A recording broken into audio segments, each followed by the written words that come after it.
Guys ഞങ്ങളെന്ന് പറഞ്ഞിരിക്കുന്നത് പുതിയ മാമ്പഴ പപ്പടമായിട്ടാണ്. അതിന് വേണ്ടി ഞാൻ എടുത്തിരിക്കുന്നത് 3 മാമ്പഴമാണിത്. നല്ല പഴുത്ത മാമ്പഴം എടുക്കണം, അല്ലെങ്കിൽ അത് വേഗം ഉണങ്ങാൻ കുറച്ച് പാടായിരിക്കും. അതുകൊണ്ട് അരയ്ക്കേണ്ടതൊക്കെയാണ്. അതുകൊണ്ട് ഇതാണ് മാമ്പഴമേ. ആദ്യം നമുക്കിതിനെ ചെത്തി വൃത്തിയാക്കാം. അരയ്ക്കണമെങ്കിൽ അച്ഛമ്മ വേണ്ടേ.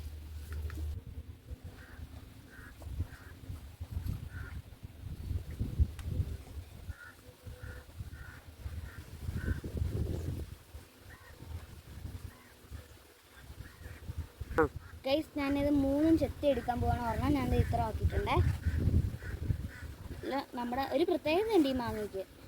ഈ മാങ്ങ നമ്മുടെ വീട്ടിൽ തന്നെയുള്ള മാങ്ങയാണ്. അതുകൊണ്ട് കുറച്ചും കൂടി ടേസ്റ്റ് ആകുമെന്നാണ് ഇത് തോന്നല്.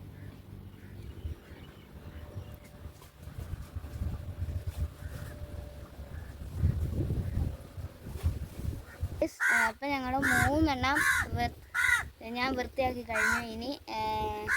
ഇതിനി ഒന്ന് കട്ട് ചെയ്യണം, പക്ഷെ കുറച്ച് സമയം എടുത്തു. ഗൈസ് ഞാനിതെല്ലാം കൂടി മിക്സിയിലാക്കിയിട്ടുണ്ട്. മാങ്ങ, പഞ്ചാര, കുറച്ച് ഏലക്ക, ഇത്രയും കൂടിയിട്ട് നന്നായിട്ടൊന്ന് പേസ്റ്റ് ആക്കി എടുക്കണം.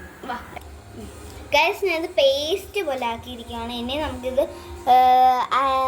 ഇതിൻ്റെ നൂലൊക്കെ കളഞ്ഞ് അരിച്ചെടുക്കണം. ഗൈസ് എനിക്കിത് അരിക്കാൻ പറ്റുന്നില്ല ഗൈസ്. അതുകൊണ്ട് ഞാനിപ്പം നെയ്യ് ഒഴിക്കാൻ പോവാണ്. കുറച്ച് നെയ്യ് ഒഴിക്കാനുള്ളത്,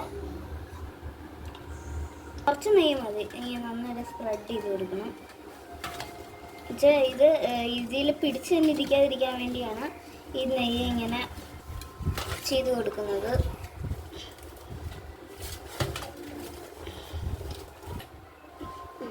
ഗൈസ് ഞാനത് ചെയ്ത് കഴിഞ്ഞ് ഞാൻ ഇത് ഒഴിക്കാൻ പോവാണ്.